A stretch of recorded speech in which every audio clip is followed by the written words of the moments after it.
3, 2, 1.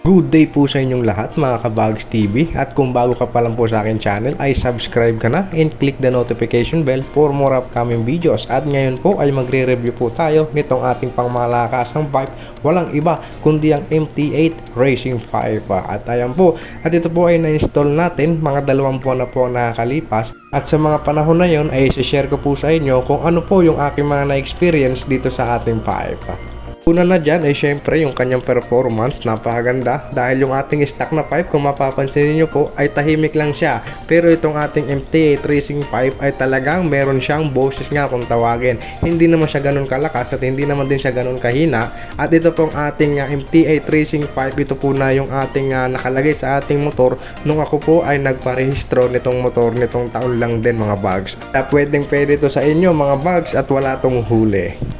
Advice ko lang po sa inyo mga bags, kung sakali po kayo magpapa-install ng bagong exhaust pipe nyo para sa inyong mga motor ay kailangan nyo po na mag-reset ng ECU, lalo na po sa mga scooter. Dahil yan po yung isa sa naging problema ko noong time na nagpa-install po ako nitong aking MT8 Racing pipe ay hindi po ako nakapagpa-reset ng ECU, kaya ang nangyayari ay pumupugak po yung inyong motor. Yan, may experience nyo po yan.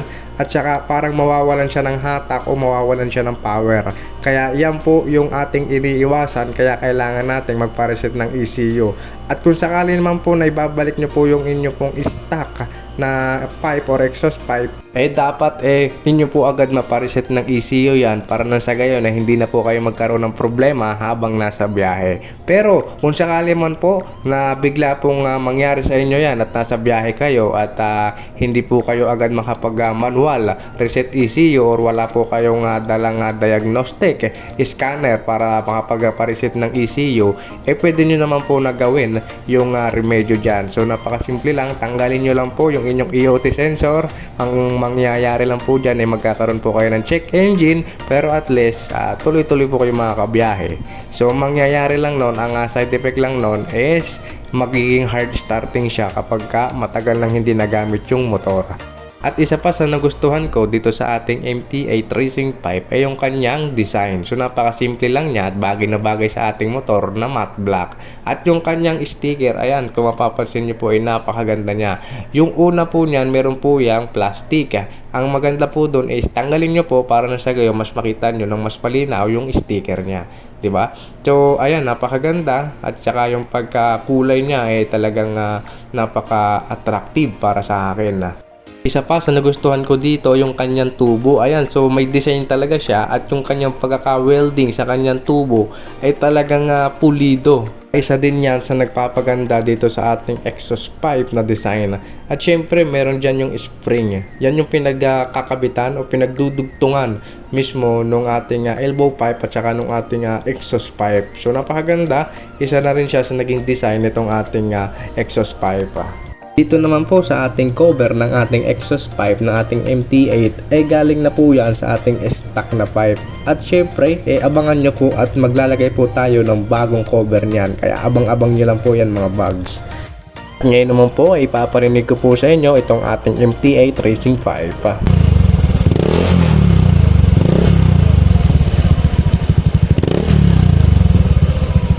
Kung bago ka pa lang po sa akin channel ay subscribe ka na and click the notification bell for more upcoming videos. Sa lahat ng sumusuporta sa akin channel ay lubos po ako na nagpapasalamat sa inyong lahat. Balik na po tayo dito sa ating video at syempre sasabihin ko po sa inyo kung saan ko po nabili itong ating MT8 Racing 5. At nabili ko po ito sa may C6 Taguig. Ayan, so sa kahabaan ng C6 na yun meron pong nagtitinda doon ng mga accessories ng motorcycle at marami pong tindahan doon at doon ko po yan nabili. At sa halagang 2,500 pesos at kasama na po yung labor dyan mga bags. Sa mga kapwa ko riders na mahilig mag-upgrade ng kanilang mga motorcycle, sana itong video na ito ay makatulong sa inyo para magkaroon kayo ng ideya sa pag-upgrade ng inyong mga motor. Marami pa po tayong gagawin dito sa aking motor na Honda Beat at syempre mga bags abang-abang kayo dyan para na sa gayon pwede nyo pong gayahin yan at magkaroon po kayo ng ideya kung magkano po at kung saan mabibili at kung paano po ikakabit o i-install yung mga item mga bags. kung bago ka pa lang po sa akin channel ay subscribe ka na and click the notification bell for more upcoming videos at hanggang sa muli, salamat po.